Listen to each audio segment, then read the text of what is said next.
18ਵੀਂ ਅਸ਼ਟਪਦੀ ਉਸ ਦੀ ਆਪਾਂ ਵਿਚਾਰ ਸਾਂਝੀ ਕਰ ਰਹੇ ਹਾਂ। ਸਤਿਪੁਰਖ ਤੇ ਸਤਿਗੁਰ ਦੋਨਾਂ ਦੀ ਮਹਿਮਾ ਸਤਿਗੁਰ ਗਾ ਰਹੇ ਨੇ। ਸਤਿਗੁਰ ਹੈ ਉਹ ਜਿਹੜਾ ਸਤਿਪੁਰਖ ਤੱਕ ਪਹੁੰਚਾ ਦਿੰਦਾ ਹੈ, ਜਿਹਨੇ ਮਾਲਕ ਦੇ ਬਣਾਏ ਇਸ ਮੰਡਲ ਦੇ ਵਿੱਚ ਰੱਬ ਦੀ ਯਾਦ ਕਦੇ ਭੁੱਲਣ ਨਹੀਂ ਦਿੱਤੀ, ਉਹ ਸਤਿਗੁਰ ਹੁੰਦਾ ਹੈ। ਤੋ ਸਤਿਗੁਰਾਂ ਨੇ ਉਸ ਮਹਿਮਾ ਨੂੰ, ਉਸ ਪਛਾਣ ਨੂੰ ਸਾਡੇ ਸਾਹਮਣੇ ਪ੍ਰਗਟ ਕੀਤਾ ਹੈ। ਆਓ ਆਪਾਂ ਜੋ ਪੰਜਵੇਂ ਪਦੇ ਤੋਂ ਵਿਚਾਰ ਦੀ ਆਰੰਭਤਾ ਕਰੀਏ। ਪਿਆਰ ਸ਼ਰਧਾ ਸਤਿਕਾਰ ਸਹਿਤ ਸਾਰੇ ਸਤਸੰਗੀ ਜਨ ਇਸ ਦਰ ਘਰ ਦੀ ਮਰਿਆਦਾ ਅਨੁਸਾਰ ਇੱਕੋ ਵਾਰ ਕਹਿਣ ਤੇ ਫਤਿਹ ਦੀ ਅਸੀਸ ਬਖਸ਼ੋ। ਵਾਹਿਗੁਰੂ ਜੀ ਕਾ ਖਾਲਸਾ, ਵਾਹਿਗੁਰੂ ਜੀ ਕੀ ਫਤਿਹ। ਸਤਿਗੁਰ ਆਖਦੇ ਨੇ, ਜਿਹਬਾ ਏਕ ਉਸਤਤ ਅਨੇਕ। ਸਾਡੇ ਕੋਲ ਜ਼ੁਬਾਨ ਇੱਕ ਹੈ, ਮਾਲਕ ਦੀਆਂ ਵਡਿਆਈਆਂ ਪਰਉਪਕਾਰ ਉਹ ਅਨੇਕਾਂ ਨੇ। ਤੋ ਇੱਕ ਜ਼ੁਬਾਨ ਦੇ ਨਾਲ ਉਹਦੀਆਂ ਅਨੇਕਾਂ ਵਡਿਆਈਆਂ ਕਿਸ ਤਰ੍ਹਾਂ ਅਸੀਂ ਗਾ ਸਕਦੇ ਹਾਂ? ਤੇ ਬਾਣੀ ਨੇ ਵੀ ਕਿਹਾ, ਜੇ ਜ਼ੁਬਾਨਾਂ ਵੀ ਅਨੇਕ ਹੋ ਜਾਣ, ਇੱਕ ਦੂ ਜੀਵੋਂ ਲੱਖ ਹੋਏ, ਲੱਖ ਹੋਵੇਂ ਲੱਖ ਵੀਸ, ਲੱਖ ਲੱਖ ਗੇੜਾ ਆਖੀਐ, ਏਕ ਨਾਮ ਜਗਦੀਸ਼, ਏ ਤਰਾ ਪਤ ਪਵੜੀਆਂ, ਚੜ੍ਹੀਐ ਹੋਏ ਇਕੀਸ। ਗੁਰਦੇਵ ਕਹਿਣ ਲੱਗੇ, ਇੱਕ ਜ਼ੁਬਾਨ ਤੋਂ ਲੱਖਾਂ ਹੋ ਜਾਣ ਕਿ ਫਿਰ ਕਹਿ ਲਾਂਗੇ ਨਹੀਂ ਆਖਿਆ ਜਾਂਦਾ ਮਾਲਕ, ਫਿਰ ਕੀ ਕਰੀਏ? ਇਹ ਤਰਾ ਪਤ ਪਵੜੀਆਂ, ਪਰਮਾਤਮਾ ਦੇ ਮਿਲਾਪ ਦੀਆਂ ਜਿਹੜੀਆਂ ਪੌੜੀਆਂ ਨੇ, ਗਿਣਤੀਆਂ ਮਿਣਤੀਆਂ ਨਾਲ ਨਹੀਂ ਚੜ੍ਹੀਆਂ ਜਾਣੀਆਂ। ਚੜ੍ਹੀਏ ਹੋਏ 21 ਦਾ ਅਰਥ ਹੈ ਉਹਦੇ 'ਚ ਇੱਕ ਮਿਕ ਹੋ ਕੇ, ਜਿਵੇਂ ਬੂੰਦ ਸਮੁੰਦਰ 'ਚ ਇੱਕ ਮਿਕ ਹੋ ਸਕਦੀ ਹੈ।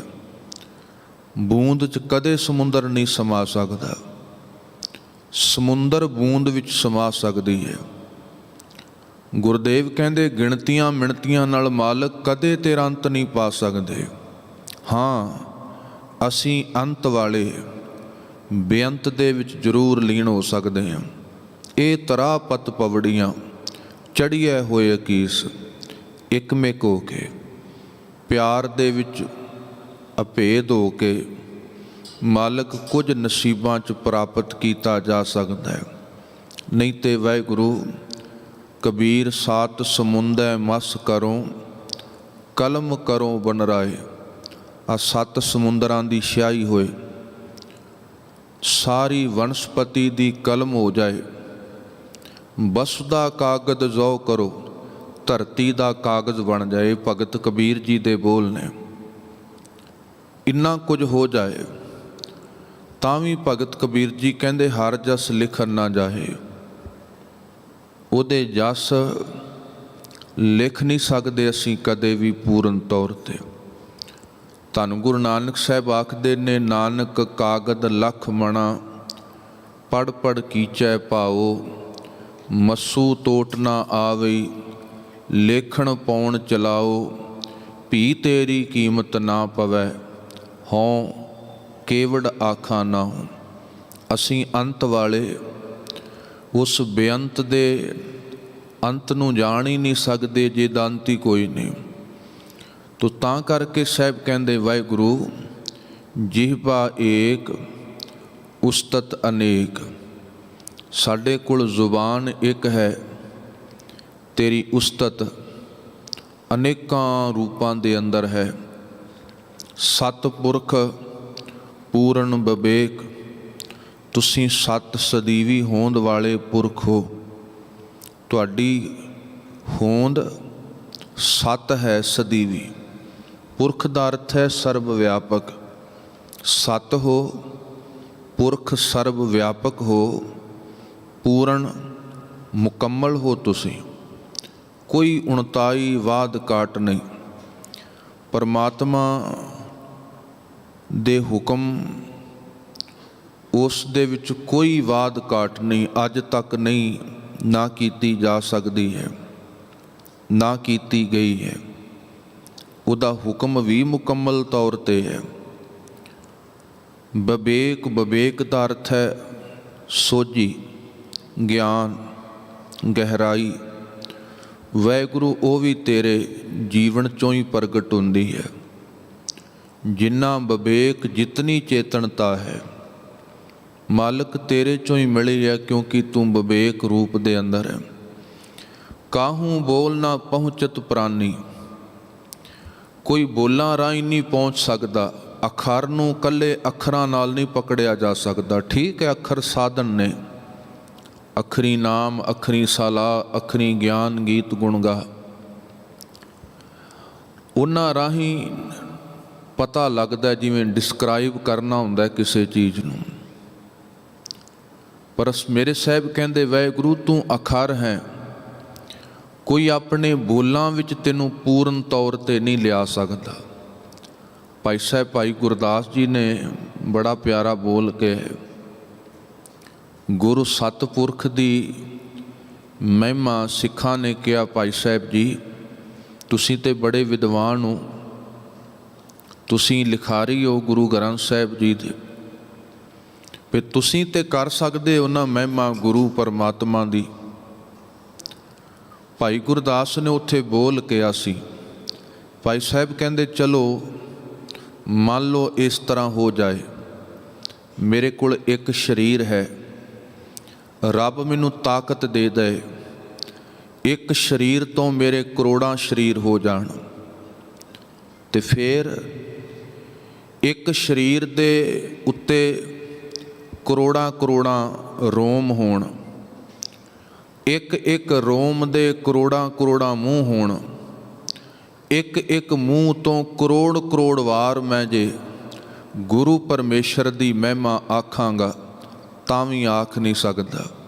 ਤੇ ਭਾਈ ਸਾਹਿਬ ਜੀ ਨੇ ਬੋਲ ਕੇ ਅਸੀਂ ਇੱਕ ਸਰੀਰ ਤੇ ਹੋਵਾਂ ਜੇ ਮੈਂ ਕੋਟ ਬਪ, ਕੋਟ ਕੋਟ ਰੋਮ ਸਭ ਹੀ ਸਰੀਰ ਕੋ, ਕੋਟ ਕੋਟ ਰੋਮ ਕੋਟ ਕੋਟ ਮੁਖ ਹੋਵੇ, ਕੋਟ ਕੋਟ ਨਾਮ ਭਣੋ ਸਤਿਗੁਰ ਜਗਦੀਸ਼ ਕੋ, ਤਉ ਪੀਹੋ ਅਣਜਾਣ ਮਤ ਗੁਣ ਕਹਿ ਨਾ ਸਕੋ ਸਤਿਗੁਰ ਜਗਦੀਸ਼ ਕੋ। ਭਾਈ ਗੁਰਦਾਸ ਜੀ ਕਹਿੰਦੇ ਸਿੱਖੋ ਤਾਂ ਵੀ ਗੁਣ ਨਹੀਂ ਆਖੇ ਜਾ ਸਕਦੇ। ਮੇਰੇ ਸਾਹਿਬ ਕਹਿੰਦੇ ਵਾਹਿਗੁਰੂ ਠੀਕ ਹੈ, ਤੇਰੇ ਪਿਆਰੇ ਭਗਤ ਤੈਨੂੰ ਗਾਉਂਦੇ ਨੇ, ਮਾਣਦੇ ਨੇ ਬੇਅੰਤ ਬੇਅੰਤ ਕਹਿ ਕੇ, ਪਰ ਕਾਹੂ ਬੋਲ ਨਾ ਪਹੁੰਚਤ ਪ੍ਰਾਨੀ, ਅਗੰਮ ਅਗੋਚਰ ਪ੍ਰਭ ਨਿਰਬਾਣੀ। ਕਿਉਂਕਿ ਤੁਸੀਂ ਅਗੰਮ ਹੋ, ਜਿੱਥੋਂ ਤੱਕ ਸਾਡੀ ਪਹੁੰਚ ਨਹੀਂ, ਅਗੋਚਰ ਜਿੱਥੋਂ ਤੱਕ ਸਾਡੀਆਂ ਇੰਦਰੀਆਂ ਨਹੀਂ ਜਾਂਦੀਆਂ, ਇੰਦਰੀਆਂ ਦੀ ਪਕੜ ਤੋਂ ਤੂੰ ਪਰੇ ਹੈ। ਪ੍ਰਭ ਨਿਰਬਾਣੀ ਵਾਸ਼ਨਾ ਤੋਂ ਰਹਿਤ, ਨਿਰਾਹਾਰ ਨਿਰਵੈਰ ਸੁਖਦਾਈ। ਨਿਰਾਹਾਰ ਬੜੇ ਨੇ ਰੱਬ ਨੂੰ ਦੁੱਧ ਪਿਆਉਂਦੇ ਨੇ, ਬੜੇ ਨੇ ਸੋਚਦੇ ਨੇ ਪਰਮਾਤਮਾ ਨੂੰ ਭੁੱਖ ਲੱਗਦੀ ਹੈ, ਪਰਮਾਤਮਾ ਸਾਨੂੰ ਭੋਜਨ ਖਵਾ ਰਿਹਾ, ਅਸੀਂ ਨਹੀਂ ਖਵਾ ਸਕਦੇ ਉਸ ਨੂੰ, ਉਹ ਸਾਨੂੰ ਜੀਵਾਂ ਦੀ ਪ੍ਰਤਪਾਲਨਾ ਕਰ ਰਿਹਾ। ਮੇਰੇ ਗੁਰਦੇਵ ਕਹਿੰਦੇ ਨਿਰਾਹਾਰ, ਉਹਨੂੰ ਕੁਝ ਖਵਾਇਆ ਨਹੀਂ ਜਾ ਸਕਦਾ।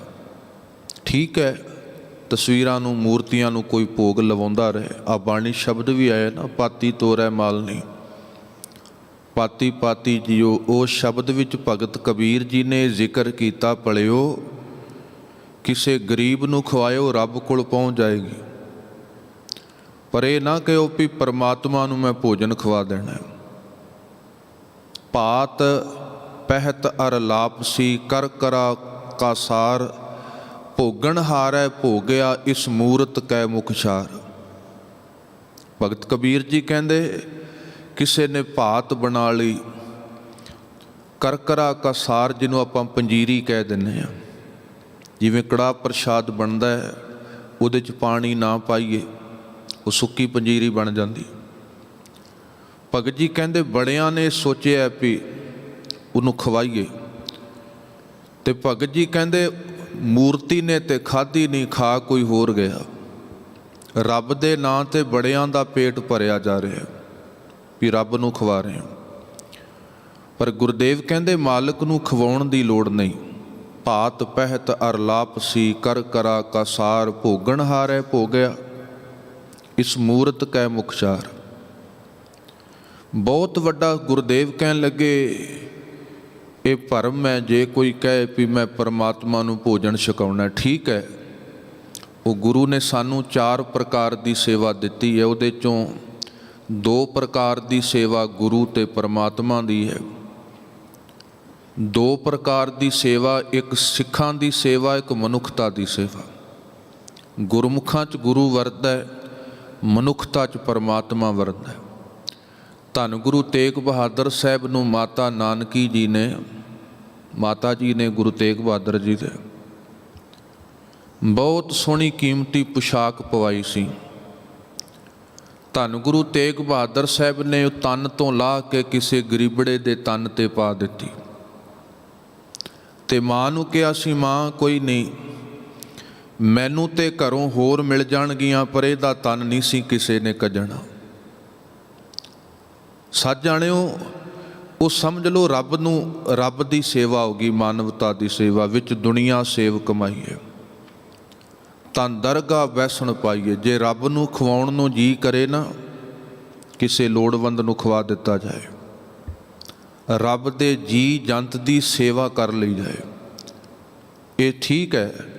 ਪਰ ਰੱਬ ਦੇ ਨਾਂ 'ਤੇ ਦੁੱਧ ਡੋਲੀ ਜਾਣਾ ਠੀਕ ਹੈ, ਡੋਲੀ ਜਾਓ, ਉਹ ਚੱਲ ਰਿਹਾ ਇਸੇ ਤਰ੍ਹਾਂ ਬੜੇ ਸਮੇਂ ਤੋਂ।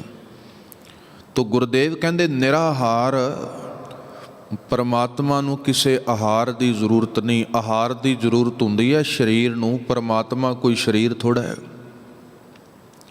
ਆਤਮਾ ਨੂੰ ਭੋਜਨ ਦੀ ਲੋੜ ਨਹੀਂ ਹੈ, ਸਰੀਰ ਨੂੰ ਹੈ, ਉਹ ਤੇ ਆਤਮ ਸਰੂਪ ਹੈ ਮਾਲਕ। ਨਿਰਾਹਾਰ ਨਿਰਵੈਰ, ਉਹ ਵਾਹਿਗੁਰੂ ਪਰਮਾਤਮਾ ਕਿਸੇ ਨਾਲ ਵੈਰ ਨਹੀਂ ਕਰਦਾ, ਨਾ ਪਰਮਾਤਮਾ ਵੈਰ ਕਰਦਾ, ਨਾ ਉਹਦੀ ਕੁਦਰਤ ਵੈਰ ਕਰਦੀ ਹੈ। ਹਾਂ, ਕੁਦਰਤ ਨੂੰ ਜੋ ਦਿੰਨੇ ਆ ਮੋੜ ਕੇ ਸਾਡੀ ਝੋਲੀ 'ਚ ਆ ਜਾਂਦਾ। ਅੱਗ ਕਿਸੇ ਨਾਲ ਵੈਰ ਨਹੀਂ ਕਰਦੀ, ਜਿਹੜਾ ਹੱਥ ਪਾਏਗਾ ਸੜੇਗਾ ਜ਼ਰੂਰ। ਪਾਣੀ ਕਿਸੇ ਨਾਲ ਵੈਰ ਨਹੀਂ ਕਰਦਾ, ਹਵਾ ਨਹੀਂ ਵੈਰ ਕਰਦੀ ਅਮੀਰ ਗਰੀਬ, ਧਰਤੀ ਨਹੀਂ ਵੈਰ ਕਰਦੀ, ਜਿਹੜਾ ਬੀਜ ਬੀਜਦੇ ਸਾਨੂੰ ਦੇ ਦਿੰਦੇ। ਤੋ ਵਾਹਿਗੁਰੂ ਤੇਰਾ ਗੁਣ ਹੈ, ਨਿਰਵੈਰ ਹੈ ਤੂੰ, 5 ਤੱਤਾਂ 'ਚੋਂ ਤੇਰੀ ਵਡਿਆਈ ਵਰਤਦੀ ਪਈ ਹੈ, ਤੇਰੀ ਨਿਰਵੈਰਤਾ ਪ੍ਰਗਟ ਹੋ ਰਹੀ ਹੈ। 5 ਤੱਤਾਂ 'ਚੋਂ ਤੇਰੀ ਨਿਰਭੈਤਾ ਪ੍ਰਗਟ। ਧਰਤੀ ਨੂੰ ਕੋਈ ਦਬਕੇ ਮਾਰੀ ਜਾਏ ਕਿੱਕਰ ਬੀਜ ਕੇ, ਉਹਨੇ ਡਰਨਾ ਥੋੜ੍ਹਾ ਹੈ ਕਿਸੇ ਕੋਲ। ਕੋਈ ਵੀ, ਆਕਾਸ਼ ਨੂੰ ਕੌਣ ਡਰਾਏਗਾ, ਅੱਗ ਨੂੰ ਕੌਣ ਡਰਾ ਲੇਗਾ, ਕੋਈ ਕਹੇ ਵੀ ਠੰਡੀ ਹੋ ਜਾ, ਨਹੀਂ ਡਰੇਗੀ ਉਹ। 5 ਤੱਤ ਆਪਣਾ ਸੁਭਾਅ ਨਹੀਂ ਬਦਲਦੇ, ਮਾਲਕ ਦਾ ਵਿਧਾਨ ਇਸੇ ਤਰ੍ਹਾਂ ਦਾ। ਤੋ ਨਿਰਭਉ ਹੈ ਮਾਲਕ, ਉਹਦੀ ਪ੍ਰਕਿਰਤੀ ਵੀ ਨਿਰਭਉ ਹੈ। ਨਿਰਵੈਰ ਹੈ ਮਾਲਕ ਵਾਹਿਗੁਰੂ, ਤੇਰਾ ਕਿਸੇ ਨਾਲ ਵੈਰ ਨਹੀਂ। ਨਿਰਾਹਾਰ ਨਿਰਵੈਰ ਸੁਖਦਾਈ, ਸੁਖਦਾਈ ਹੈ ਮਾਲਕ ਵਾਹਿਗੁਰੂ ਤੂੰ। ਦੁੱਖ ਸਾਡੀਆਂ ਕਮਜ਼ੋਰੀਆਂ ਨੇ, ਸੁੱਖਾਂ ਦਾ ਦਾਤਾ ਵਾਹਿਗੁਰੂ ਹੈ।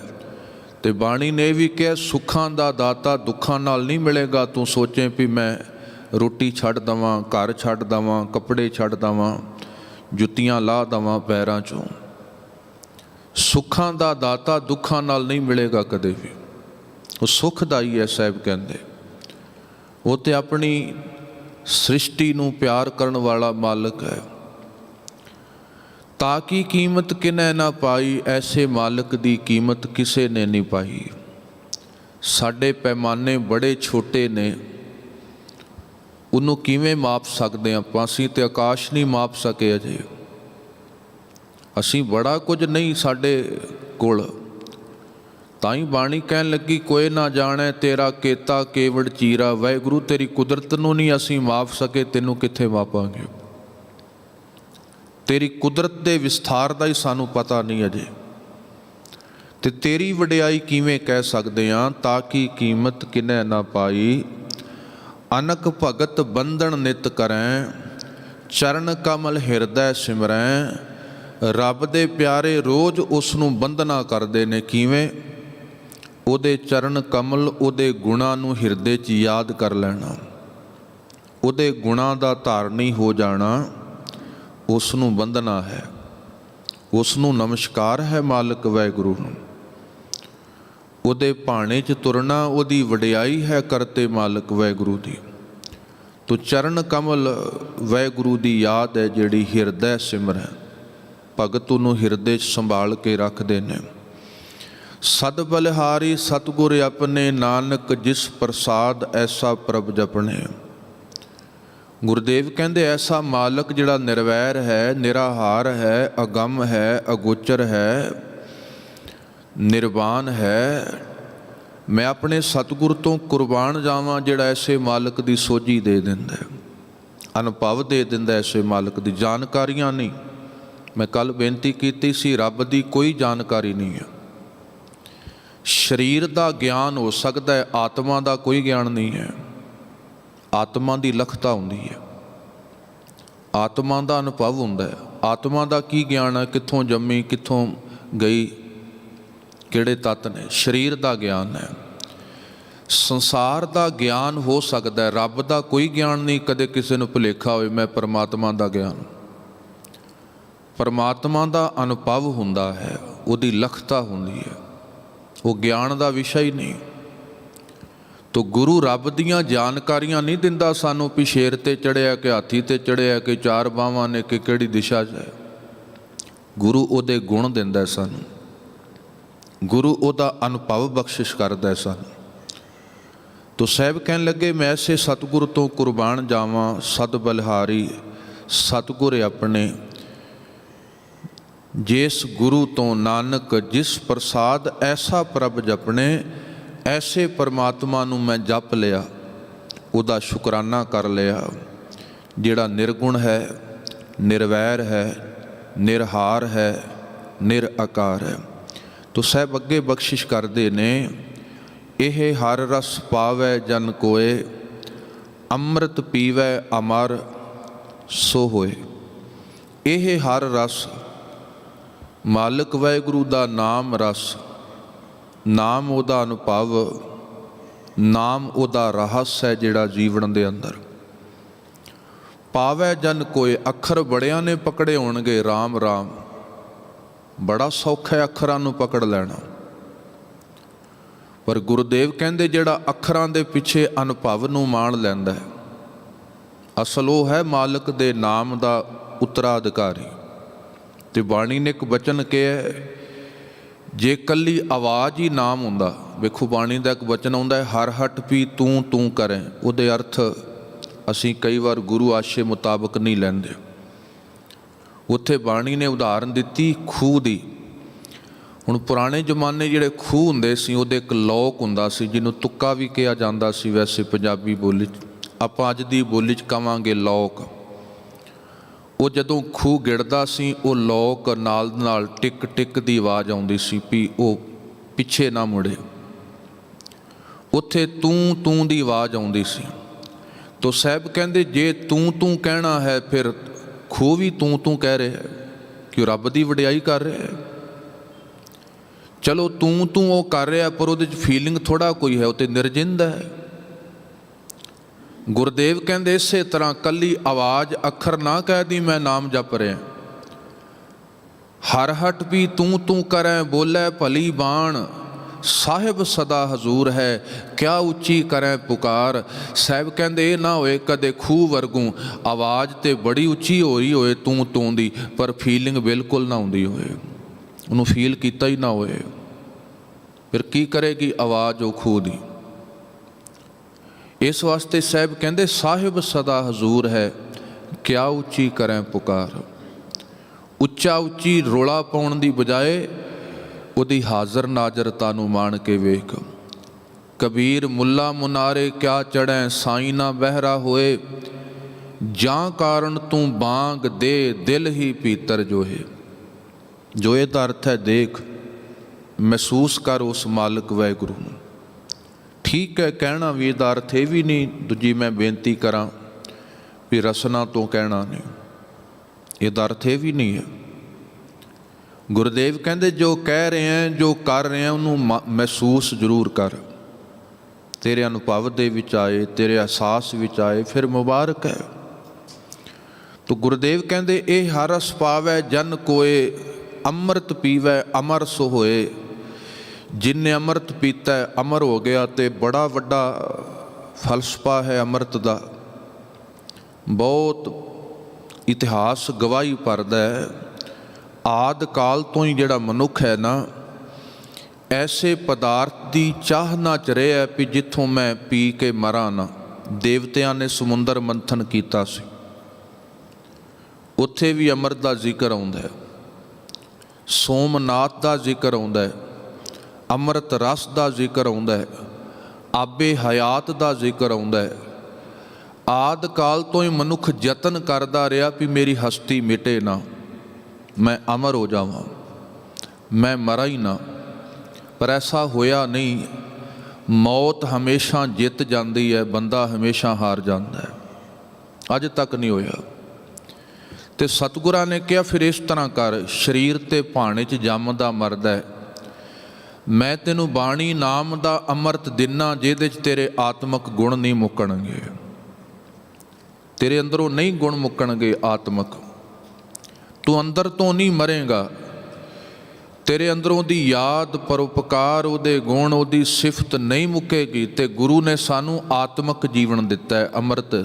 ਭਾਵੇਂ ਵੇਖੋ ਸਰੀਰ ਪੰਜ ਪਿਆਰਿਆਂ ਦੇ ਨਹੀਂ ਰਹੇ, ਪਰ ਉਹਨਾਂ ਦਾ ਜੀਵਨ ਹੈ, ਉਹਨਾਂ ਦੀ ਜੁਗਤ ਹੈ, ਰਹੇਗੀ ਸਦਾ। ਤੋ ਗੁਰੂ ਜੀ ਨੇ ਬਖਸ਼ਿਸ਼ ਕੀਤੀ, ਜੇ ਤੂੰ ਅਮਰ ਅਵਸਥਾ ਚਾਹੁੰਦਾ ਹੈ, ਫਿਰ ਉਸ ਅੰਮ੍ਰਿਤ ਨੂੰ, ਉਸ ਨਾਮ ਨਿਧਾਨ ਨੂੰ ਜੀਵਨ 'ਚ ਧਾਰਨ ਕਰ। ਤੂੰ ਕਦੇ ਵੀ ਆਤਮਿਕ ਮੌਤ ਨਹੀਂ ਮਰੇਗਾ, ਤੈਨੂੰ ਲੋਭ ਨਹੀਂ ਮਾਰੇਗਾ, ਤੈਨੂੰ ਹੰਕਾਰ ਨਹੀਂ ਮਾਰੇਗਾ, ਤੂੰ ਕ੍ਰੋਧ ਦੇ ਹੱਥੋਂ ਨਹੀਂ ਮਰੇਗਾ। ਤੋ ਅਮਰ ਸੋ ਹੋਏ, ਉਹ ਅਮਰ ਹੋ ਗਏ, ਆਪਣੇ ਅਸਲੇ 'ਚ ਲੀਨ ਹੋ ਗਏ।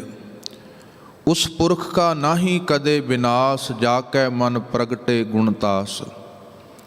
ਗੁਰਦੇਵ ਕਹਿੰਦੇ ਉਹਦਾ ਕਦੇ ਨਾਸ਼ ਨਹੀਂ ਹੈ। ਰੱਬ ਦੇ ਪਿਆਰੇ ਦਾ ਨਾਮ ਰਹਿਓ, ਸਾਧੂ ਰਹਿਓ, ਰਹਿਓ ਗੁਰੂ ਗੋਬਿੰਦ। ਉਹਨਾਂ ਦੀ ਹਸਤੀ ਨਹੀਂ ਮੁੱਕੀ ਦੁਨੀਆ ਤੋਂ, ਜਿਹੜੇ ਉਸ ਮਾਲਕ ਦੇ ਬਣ ਗਏ। ਉਹ ਕੋਈ ਵੀ ਪੀਰ ਫਕੀਰ ਰੱਬ ਦਾ ਪਿਆਰਾ ਹੋਇਆ, ਉਹਨਾਂ ਦਾ ਨਾਮ, ਉਹਨਾਂ ਦੀ ਹਸਤੀ, ਉਹਨਾਂ ਦੇ ਗੁਣ ਨਹੀਂ ਮੁੱਕਦੇ ਰੱਬ ਦੇ ਪਿਆਰਿਆਂ ਦੇ। ਜਾ ਕੇ ਮਨ ਪ੍ਰਗਟੇ ਗੁਣਤਾਸ, ਜਿਹਦੇ ਅੰਦਰ ਗੁਣਾਂ ਦਾ ਖਜ਼ਾਨਾ ਮਾਲਕ ਪ੍ਰਗਟ ਹੋਏ। ਉਹਨਾਂ ਦਾ ਆਤਮਿਕ ਮਰਨ ਨਹੀਂ ਹੁੰਦਾ। ਆਠ ਪਹਿਰ ਹਰ ਕਾ ਨਾਮ ਲੈ, ਸੱਚ ਉਪਦੇਸ਼ ਸੇਵਕ ਕੋ ਦੇ। ਰੱਬ ਦਾ ਜਿਹੜਾ ਪਿਆਰਾ ਹੈ, ਜਿੱਥੇ ਆਪ ਸਦਾ ਉਹਦੀ ਯਾਦ ਵਿੱਚ ਜੁੜਿਆ, ਸੱਚ ਉਪਦੇਸ਼ ਸੇਵਕ ਕੋ ਦੇ। ਆ ਸੇਵਕਾਂ ਨੂੰ ਵੀ ਗੁਰੂ ਜੀ ਨੇ ਸੱਚ ਉਪਦੇਸ਼ ਬਖਸ਼ੇ। ਗੁਰੂ ਸਤਿਗੁਰਾਂ ਨੇ ਜੋ ਵੀ ਬਾਣੀ 'ਚ ਉਪਦੇਸ਼ ਬਖਸ਼ਿਸ਼ ਕੀਤਾ ਹੈ, ਮਾਨਵਤਾ ਦੇ ਭਲੇ ਵਾਸਤੇ। ਉਹਦੇ 'ਚ ਗੁਰੂ ਦਾ ਕੋਈ ਲਾਭ ਨਹੀਂ ਹੈ, ਗੁਰੂ ਦਾ ਕੋਈ ਸਵਾਰਥ ਨਹੀਂ। ਤੇ ਬੰਦਾ ਆਪਣੇ ਸਵਾਰਥ ਵਿੱਚ ਜਿਉਂਦਾ ਹੈ, ਸੱਚ ਜਾਣਿਓ। ਬੰਦੇ ਦਾ ਸੁਭਾਅ ਹੀ ਇਸ ਤਰ੍ਹਾਂ ਦਾ। ਪਰ ਗੁਰੂ ਸਤਿਗੁਰ ਦਾਤਾ ਦਿਆਲ ਹੈ, ਜਿਸ ਨੂੰ ਦਇਆ ਸਦਾ ਹੋਏ। ਗੁਰੂ ਦਇਆ ਦੀ ਮੂਰਤ ਹੈ। ਸਦੀਵੀ ਦਿਆਲਤਾ ਗੁਰੂ ਦੇ ਵਿੱਚੋਂ ਛਲਕਦੀ ਹੈ। ਕੁਝ ਵੀ ਵੇਖੋ, ਗੁਰੂ ਨਾਲ ਜੁੜੀ ਬਾਣੀ ਹੈ, ਸੇਵਾ ਹੈ, ਲੰਗਰ, ਜੋ ਕੁਝ ਤੁਸੀਂ ਵੇਖੋ, ਮਾਨਵਤਾ ਨੂੰ ਸਮਰਪਿਤ ਹੈ।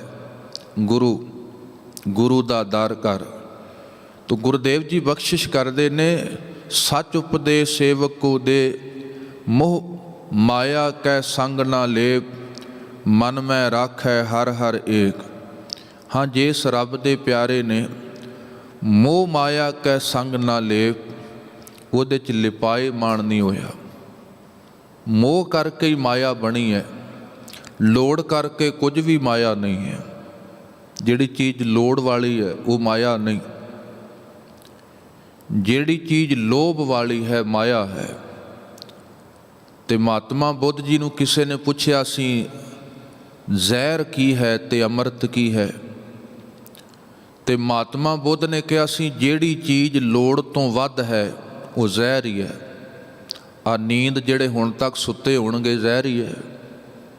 ਪੰਛੀ ਉੱਠ ਗਏ, ਜਾਨਵਰ ਉੱਠ ਗਏ, ਕੁਦਰਤ ਜਾਗ ਗਈ, ਉਹ ਅਜੇ ਤੱਕ ਸੁੱਤੇ ਹੋਣਗੇ। ਜਿਹੜਾ ਲੋੜ ਤੋਂ ਵੱਧ ਸੌਂਦਾ ਹੈ ਜ਼ਹਿਰ ਹੈ, ਅਤੇ ਲੋੜ ਤੋਂ ਵੱਧ ਖਾ ਰਿਹਾ ਜ਼ਹਿਰ ਹੀ ਹੈ। ਉਹ ਤੁਸੀਂ ਵੇਖੋ, ਜੋ ਵੀ ਤੇ ਜੋ ਲੋੜ ਹੈ ਉਹ ਅੰਮ੍ਰਿਤ ਹੈ। ਸੱਚ ਜਾਣਿਓ, ਉਹ ਅੰਮ੍ਰਿਤ ਹੈ। ਬਸ ਜ਼ਹਿਰ ਹੈ ਜਿਹੜਾ ਲੋੜ ਤੋਂ ਵੱਧ ਹੋ ਜਾਂਦਾ, ਉੱਥੇ ਫਿਰ ਲੋਭ ਹੈ, ਤ੍ਰਿਸ਼ਨਾ ਹੈ, ਮਾਇਆ ਹੈ, ਮੋਹ ਹੈ। ਤੋ ਰੱਬ ਦਾ ਪਿਆਰਾ ਇਸ ਜ਼ਹਿਰ ਤੋਂ ਬਚ ਜਾਂਦਾ ਹੈ। ਸਾਹਿਬ ਕਹਿੰਦੇ ਮੋਹ ਮਾਇਆ ਕੈ ਸੰਗ ਨਾ ਲੇਪ, ਲਿਪਾਏ ਮਨ ਨਹੀਂ ਹੋਇਆ ਅੰਦਰ ਤੋਂ। ਮਨ ਮੈਂ ਰਾਖੈ ਹਰ ਹਰ ਏਕ, ਅੰਦਰ ਇੱਕ ਰਿਹਾ। ਮੁਸ਼ਕਲ ਹੈ, ਬਾਹਰੋਂ ਅਨੇਕਤਾ ਚ ਰਹੀਏ ਪਰ ਅੰਦਰ ਇੱਕ ਰਹੇ। ਬਿਰਤੀ ਨਾ ਖਿੰਡੇ ਬੰਦੇ ਨੇ। ਹਾਥ ਪਾਉ ਕਰ ਕਾਮ ਸਭ ਚੀਤ, ਨਿਰੰਜਨ ਨਾਲ ਅਵਸਥਾ ਬਣੀ ਰਹੇ। ਤੋ ਗੁਰਦੇਵ ਕਹਿੰਦੇ ਜਿਹੜੇ ਮਨ ਮੈਂ ਰਾਖੈ ਹਰ ਹਰ ਏਕ, ਮਨ ਦੇ ਵਿੱਚ ਉਸ ਇੱਕ ਮਾਲਕ ਵਾਹਿਗੁਰੂ ਨੂੰ, ਉਹਦੀ ਯਾਦ ਨੂੰ, ਸਿਮਰਤੀ ਨੂੰ ਰੱਖਿਆ। ਅੰਧਕਾਰ ਦੀਪਕ ਪ੍ਰਗਾਸੇ, ਨਾਨਕ ਭਰਮ ਮੋਹ ਦੁੱਖ ਤਾਹ ਤੇ ਨਾਸੇ। ਜਿਵੇਂ ਕਿਤੇ ਅੰਧੇਰਾ ਹੋਏ, ਦੀਵਾ ਬਲ ਜਾਂਦਾ ਹੈ, ਉੱਥੋਂ ਹਨੇਰਾ ਚਲਿਆ ਜਾਂਦਾ ਹੈ। ਇਸੇ ਤਰ੍ਹਾਂ ਸਾਹਿਬ ਕਹਿੰਦੇ ਜਿਹਦੇ ਜੀਵਨ ਵਿੱਚ ਗਿਆਨ ਦਾ ਅਨੁਭਵ ਦਾ ਪ੍ਰਕਾਸ਼ ਹੋ ਜਾਂਦਾ ਹੈ, ਭਰਮ ਮੋਹ ਦੁੱਖ ਤਾਂ ਤੇ ਨਾਸੇ। ਚੀਜ਼ਾਂ ਸਾਫ਼ ਦਿਖਣੀਆਂ ਸ਼ੁਰੂ ਹੋ ਜਾਂਦੀਆਂ ਨੇ ਜਦੋਂ ਚਾਨਣ ਹੋ ਜਾਏ। ਜੇ ਚਾਨਣ ਨਹੀਂ ਹੈ, ਆਪਣਾ ਘਰ ਵੀ ਓਪਰਾ ਓਪਰਾ ਪ੍ਰਤੀਤ ਹੁੰਦਾ ਹੈ। ਜੇ ਹਨੇਰਾ ਹੈ ਫਿਰ ਠੋਕਰ ਤੇ ਹੋਏਗੀ ਜ਼ਰੂਰ। ਜੇ ਹਨੇਰਾ ਹੈ ਭਰਮ ਤੇ ਜ਼ਰੂਰ ਹੋਏਗਾ। ਜੇ ਹਨੇਰਾ ਹੈ ਡਰ ਜ਼ਰੂਰ ਹੋਏਗਾ। ਜਿਸ ਜੀਵਨ 'ਚ ਅਗਿਆਨਤਾ ਹੈ, ਤਿੰਨ ਚੀਜ਼ਾਂ ਜ਼ਰੂਰ ਵਰਤਣਗੀਆਂ। ਠੋਕਰਾਂ ਜ਼ਰੂਰ ਖਾਣਗੇ ਉਹ ਵਿਕਾਰਾਂ ਦੀਆਂ। ਭਰਮਾਂ 'ਚ ਜੀਵਨ ਰਹੇਗਾ, ਡਰ 'ਚ ਜੀਵਨ ਰਹੇਗਾ। ਹਨੇਰਾ ਹਮੇਸ਼ਾ ਤਿੰਨ ਕੰਮ ਕਰਦਾ ਹੈ, ਠੋਕਰ, ਭਰਮ ਤੇ ਭੈ, ਡਰ ਪੈਦਾ ਕਰਦਾ। ਤੋ ਗੁਰਦੇਵ ਕਹਿੰਦੇ ਜਿਸ ਜੀਵਨ 'ਚ ਅਨੁਭਵ ਪ੍ਰਕਾਸ਼ ਸੋਝੀ ਆ ਗਈ, ਉੱਥੇ ਠੋਕਰ ਵੀ ਕੋਈ ਨਹੀਂ, ਚੀਜ਼ਾਂ ਸਪਸ਼ਟ ਦਿਸ ਜਾਂਦੀਆਂ ਨੇ। ਉੱਥੇ ਭਰਮ ਵੀ ਕੋਈ ਨਹੀਂ, ਡਰ ਵੀ ਕੋਈ ਨਹੀਂ। ਨਾਨਕ ਭਰਮ ਮੋਹ ਦੁੱਖ ਤਾਂ ਤੇ ਨਾਸੇ, ਸਾਰੇ ਦੁੱਖ ਨਸ ਜਾਂਦੇ ਨੇ। ਤਪਤ ਮਾਹੇ ਠਾਂਡ ਵਰਤਾਈ, ਆਨੰਦ ਭਇਆ ਦੁੱਖ ਨਾਠੇ ਪਾਈ। ਗੁਰਦੇਵ ਕਹਿੰਦੇ ਤਪ ਦੇ ਵਿੱਚੋਂ, ਸੰਸਾਰ ਇੱਕ ਤਪਸ਼ ਹੈ, ਪਦਾਰਥ ਇੱਕ ਤਪਸ਼ ਨੇ। ਇਹਦੇ ਵਿੱਚ ਠੰਡ ਵਰਤਦੀ ਰਹਿਣਾ ਬੜੀ ਵੱਡੀ ਗੱਲ ਹੈ। ਦੁਨੀਆ ਆਤਸ਼ ਖੁਨਕ ਨਾਮ ਖੁਦਾਇਆ, ਬੜਾ ਤਪਸ਼ ਹੈ। ਸਾਹਿਬ ਕਹਿੰਦੇ ਇੱਥੇ ਵਿਕਾਰਾਂ ਦੀ ਬੜੀ ਗਰਦਸ਼ ਹੈ। ਕਾਮ ਕ੍ਰੋਧ ਮੋਹ ਅਹੰਕਾਰ ਦਾ ਬੜਾ ਸੰਘਰਸ਼ ਹੈ। ਇਹਦੇ ਵਿੱਚ ਵੀ ਠੰਡ ਵਰਦੀ ਰਹਿਣਾ, ਭਾਵ ਅੰਦਰ ਸ਼ੀਤਲਤਾ ਬਣੀ ਰਹਿਣਾ। ਰੱਬੀ ਯਾਦ ਵਿੱਚ ਜਿਹੜਾ ਜੁੜਿਆ ਹੈ, ਸੰਸਾਰ ਦੀ ਤਪਸ਼ ਵਿੱਚ ਵੀ ਸ਼ਾਂਤੀ ਨੂੰ ਮਾਣ ਸਕਦਾ ਹੈ। ਉਹਨੂੰ ਨਹੀਂ ਪ੍ਰਭਾਵਿਤ ਕਰੇਗੀ ਉਹ ਅਗਨ, ਉਹ ਵਿਕਾਰ। ਤਪਤ ਮਾਹੇ ਠਾਂਡ ਵਰਤਾਈ, ਆਨੰਦ ਪਿਆ ਦੁੱਖ ਨਾਠੇ ਭਾਈ। ਸਤਿਗੁਰ ਕਹਿੰਦੇ ਬੜਾ ਆਨੰਦ ਹੈ ਉਸ ਜੀਵਨ 'ਚ। ਦੁੱਖ ਨਾਠੇ ਭਾਈ, ਸਾਰੇ ਦੁੱਖ ਚਲੇ ਗਏ। ਜਨਮ ਮਰਨ ਕੇ ਮਿਟੇ ਅੰਦੇਸੇ, ਸਾਧੂ ਕੇ ਪੂਰਨ ਉਪਦੇਸੇ। ਕਦੋਂ? ਜਦੋਂ ਗੁਰੂ ਦਾ ਪੂਰਨ ਉਪਦੇਸ਼ ਧਾਰਨ ਕੀਤਾ। ਜਨਮ ਮਰਨ ਕੇ ਮਿਟੇ ਅੰਦੇਸੇ, ਉਸ ਜੀਵਨ 'ਚੋਂ ਜਨਮ ਮਰਨ ਦੇ ਤੌਖਲੇ ਮੁੱਕ ਜਾਂਦੇ ਨੇ। ਬਹੁਤ ਵੱਡਾ ਡਰ ਹੈ ਮੌਤ ਦਾ ਜ਼ਿੰਦਗੀ 'ਚ। ਕਿਆ ਜਾਣਾ ਕਿ ਮਰ ਹੈਂਗੇ, ਕੈਸਾ ਮਰਨਾ ਹੋਏ। ਬਹੁਤ ਵੱਡਾ ਡਰ ਹੈ। ਜੇਕਰ ਸਾਹਿਬ ਮਨੋ ਨਾ ਵਿਸਰੈ, ਤਾਂ ਸਹਿਲਾ ਮਰਨਾ ਹੋਏ। ਕੋਈ ਹੈ ਜਿਹੜਾ ਇਹਦੇ ਤੋਂ ਬਚਦਾ, ਨਹੀਂ ਤੇ ਜਨਮ ਮਰਨ ਤੋਂ ਕੋਈ ਨਹੀਂ ਬਚ ਸਕਦਾ। ਵਰਤ ਰਿਹਾ, ਪਤਾ ਨਹੀਂ ਕਦੋਂ ਤੋਂ ਸਾਹਿਬ ਕਹਿੰਦੇ ਪ੍ਰਕਿਰਿਆ ਚੱਲ ਰਹੀ ਹੈ। ਸੂਰਜ ਚੜ੍ਹੈ ਵਿਜੋਗ, ਸਭ ਸਹਿ ਘਟੈ ਆਰਜਾ। ਸਾਹਿਬ ਕਹਿੰਦੇ ਸੂਰਜ ਚੜ੍ਹਦਾ ਹੈ, ਕੱਲਾ ਸੂਰਜ ਹੀ ਨਹੀਂ ਚੜ੍ਹਦਾ, ਸਾਡੀ ਉਮਰ ਵੀ ਰੋਜ਼ ਘਟਦੀ ਹੈ। ਪਲ ਪਲ ਲਾਗੇ ਹੁੰਦਾ ਜਾ ਰਿਹਾ ਬੰਦਾ। ਮੇਰੇ ਗੁਰਦੇਵ ਕਹਿੰਦੇ ਰੱਬ ਦੇ ਪਿਆਰੇ ਬਚ ਗਏ ਜਿਨ੍ਹਾਂ ਨੂੰ ਜੀਣਾ ਆ ਗਿਆ, ਮਰਨ ਤੋਂ ਥੋੜ੍ਹਾ ਡਰੇ ਨੇ, ਜਾਂ ਜਿਨ੍ਹਾਂ ਦਾ ਜੀਣਾ ਸਫਲ ਹੋ ਗਿਆ ਉਹਨਾਂ ਦਾ ਮਰਨਾ ਪ੍ਰਵਾਨ ਹੋ ਗਿਆ। ਤਾਂ ਹੀ ਬਾਣੀ ਕਹਿੰਦੀ ਉਹ ਦੁੱਖ ਨਹੀਂ ਹੈ, ਉਹਨਾਂ ਦੇ ਸਰੀਰ ਦੇ ਚਲੇ ਜਾਣ ਦਾ ਦੁੱਖ ਨਹੀਂ ਹੈ। ਕਬੀਰ ਸੰਤ ਮੋਏ ਕਿਆ ਰੋਈਐ, ਜੋ ਆਪਣੇ ਗ੍ਰਹਿ ਜਾਏ ਰੋਵੋ ਸਾਕਤ ਵਾਪਰੇ, ਜੋ ਹਟੈ ਹਟ ਬਿਕਾਏ। ਉੱਥੇ ਪੂਰਨਤਾ ਹੈ ਜੀਵਨ ਦੇ ਅੰਦਰ, ਉਹਦਾ ਜਨਮ ਵੀ ਪ੍ਰਵਾਨ ਹੈ, ਮਰਨ ਵੀ ਪ੍ਰਵਾਨ ਹੈ। ਤੋ ਜਨਮ ਮਰਨ ਕੇ ਮਿਟੇ ਅੰਦੇਸੇ, ਤੌਖਲੇ ਮਿਟ ਗਏ। ਸਾਧੂ ਕੇ ਪੂਰਨ ਉਪਦੇਸੇ, ਗੁਰੂ ਦੇ ਪੂਰਨ ਉਪਦੇਸ਼ ਦਾ ਸਦਕਾ। ਭਉ ਚੂਕਾ ਨਿਰਭਉ ਹੋਏ ਬਸੇ, ਸਗਲ ਬਿਆਦ ਮਨ ਤੇ ਖੈ ਨਸੇ। ਭਉ ਚੂਕਾ ਡਰ ਮੁੱਕ ਗਿਆ, ਨਿਰਭਉ ਹੋਏ ਬਸੇ, ਜੀਵਨ 'ਚ ਨਿਰਭੈਤਾ ਆ ਗਈ। ਬਿਲਕੁਲ ਬੇਪਰਵਾਹ ਰੱਬ ਦੇ ਪਿਆਰੇ ਜ਼ਿੰਦਗੀ ਜੀਂਦੇ ਨੇ। ਸਗਲ ਬਿਆਦ ਮਨ ਤੇ ਖੈ ਨਸੇ, ਸਾਰੇ ਬਿਆਦ ਦਾ ਅਰਥ ਹੈ ਰੋਗ, ਚਿੰਤਾਵਾਂ ਮਨ ਤੋਂ ਨਾਸ਼ ਹੋ ਜਾਂਦੀਆਂ। ਮਨ ਉਹਨਾਂ ਦੀ ਗ੍ਰਿਫਤ ਤੋਂ ਆਜ਼ਾਦ ਹੋ ਜਾਂਦਾ ਹੈ, ਕਿਉਂਕਿ ਜਿੱਥੇ ਗੁਰੂ ਦਾ ਉਪਦੇਸ਼ ਆ ਗਿਆ, ਗਿਆਨ ਦਾ ਦੀਵਾ ਬਲ ਗਿਆ ਗੁਰੂ ਦਾ, ਉੱਥੇ ਹਨੇਰੇ ਦਾ ਕੀ ਕੰਮ ਹੈ? ਫਿਰ ਉੱਥੇ ਕੋਈ ਹੋਂਦ ਨਹੀਂ ਰਹਿਣੀ ਉਹਦੀ। ਤੋ ਸਾਹਿਬ ਜੀ ਕਹਿਣ ਲੱਗੇ, ਜਿਸ ਕਾ ਸਾ ਤਿਨ ਕਿਰਪਾ ਧਾਰੀ, ਸਾਧ ਸੰਗ ਜਪ ਨਾਮ ਮੁਰਾਰੀ। ਫਿਰ ਜਿਸ ਮਾਲਕ ਦਾ ਹੈ, ਜਿਹੜੇ ਉਹਦੇ ਹੋ ਗਏ ਨਾ, ਫਿਰ ਸਭ ਕੁਝ ਉਹਦਾ ਨਿਯਮ ਚੱਲਦਾ ਉਹਦੇ ਤੇ ਮਾਇਆ ਦੇ ਨਿਯਮ ਨਹੀਂ ਲਾਗੂ ਹੁੰਦੇ ਰੱਬ ਦੇ ਪਿਆਰੇ ਤੇ, ਕਿਉਂਕਿ ਉਹ ਮਾਲਕ ਦਾ ਹੋ ਗਿਆ ਨਾ। ਹੁਣ ਉਹਦੇ ਅਧੀਨ ਹੈ। ਸਾਹਿਬ ਜੀ ਕਹਿੰਦੇ ਰੱਬ ਦੇ ਪਿਆਰੇ ਦਾ ਜੀਵਨ ਮਾਲਕ ਦੇ ਅਧੀਨ ਹੈ, ਉਹਦਾ ਬਣ ਗਿਆ। ਤੋ ਸਾਧ ਸੰਗ ਜਪ ਨਾਮ ਮੁਰਾਰੀ। ਸਾਹਿਬ ਕਹਿੰਦੇ ਉਸ ਜਿਸ ਮਾਲਕ ਦਾ ਸਭ ਕੁਝ ਹੈ, ਉਸ ਮਾਲਕ ਦੀ ਕਿਰਪਾ ਵਰਤੀ ਜਨ ਸੇਵਕ ਤੇ। ਸਾਧ ਸੰਗ ਜਪ ਨਾਮ ਮੁਰਾਰੀ। ਮੁਰਾਰੀ ਜਿਹੜਾ ਸਾਡੇ ਰਾਖਸ਼ਾਂ ਨੂੰ, ਔਗਣਾਂ ਨੂੰ, ਵਿਕਾਰਾਂ ਨੂੰ ਮਾਰਦਾ ਹੈ, ਮੁਰਾਰੀ।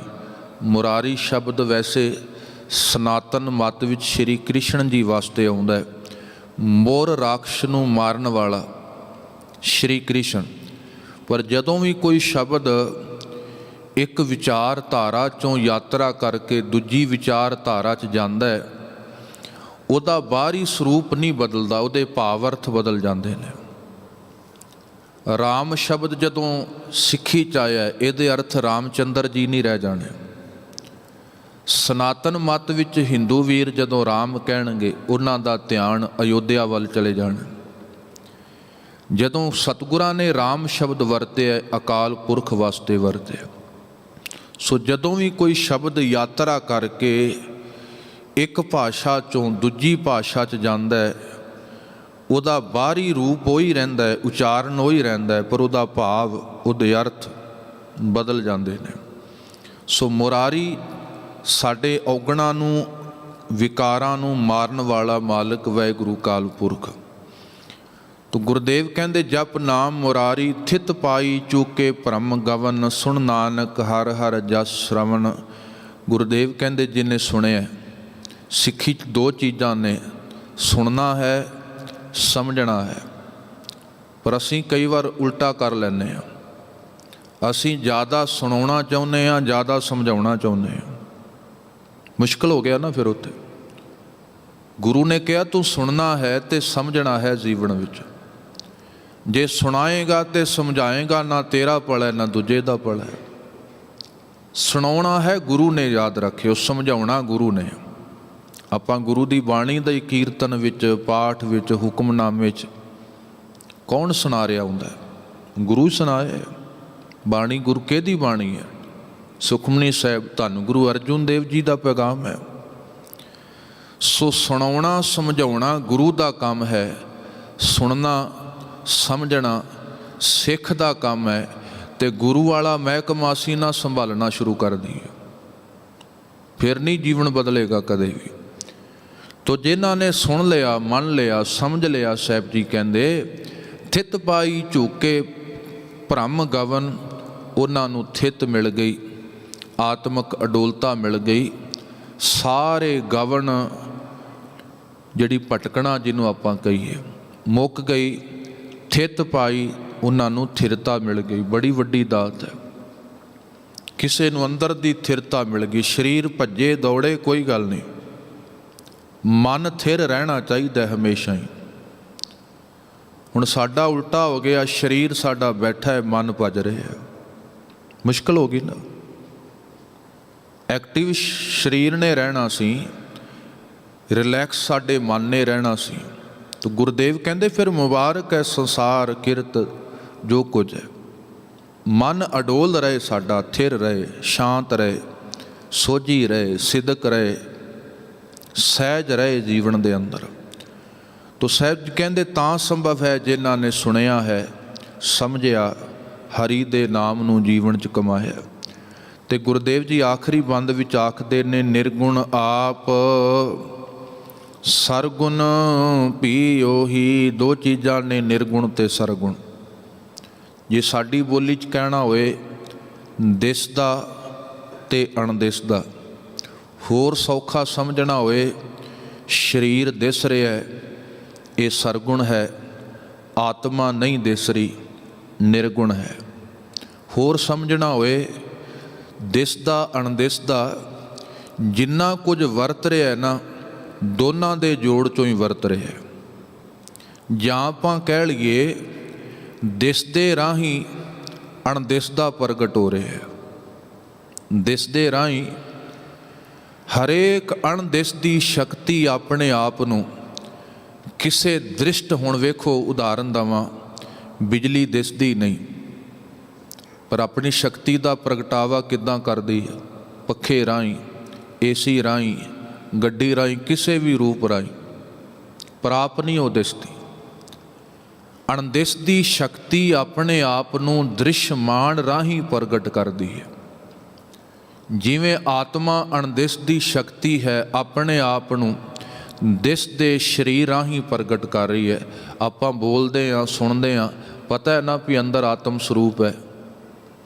ਤੇ ਜਦੋਂ ਨਹੀਂ ਰਹਿੰਦਾ ਤੇ ਬੰਦੇ ਕੋਲ ਅੱਖਾਂ ਹੱਥ ਪੈਰ ਰਹਿ ਜਾਂਦੇ ਨੇ, ਅੰਦਰ ਜਾਨ ਨਹੀਂ ਰਹਿ ਜਾਂਦੀ। ਕੀ ਕਰੇਗਾ ਦਿਸਦਾ ਜੇ ਉਹਦੇ ਪਿੱਛੇ ਅਣਦਿਸਦਾ ਨਾ ਹੋਏ?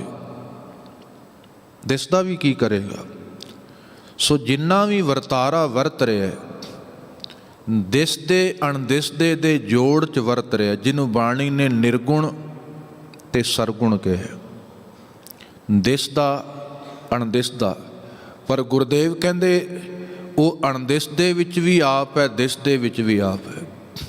ਉਹਦੀ ਕਲਾ, ਉਹਦੀ ਹਸਤੀ। ਅੱਗੇ ਸਤਿਗੁਰ 21ਵੀਂ ਪੌੜੀ 'ਚ ਬੜੇ ਖੁੱਲ੍ਹੇ ਰੂਪ ਅੰਦਰ ਇਹਦੀ ਵਿਆਖਿਆ ਕਰਨਗੇ।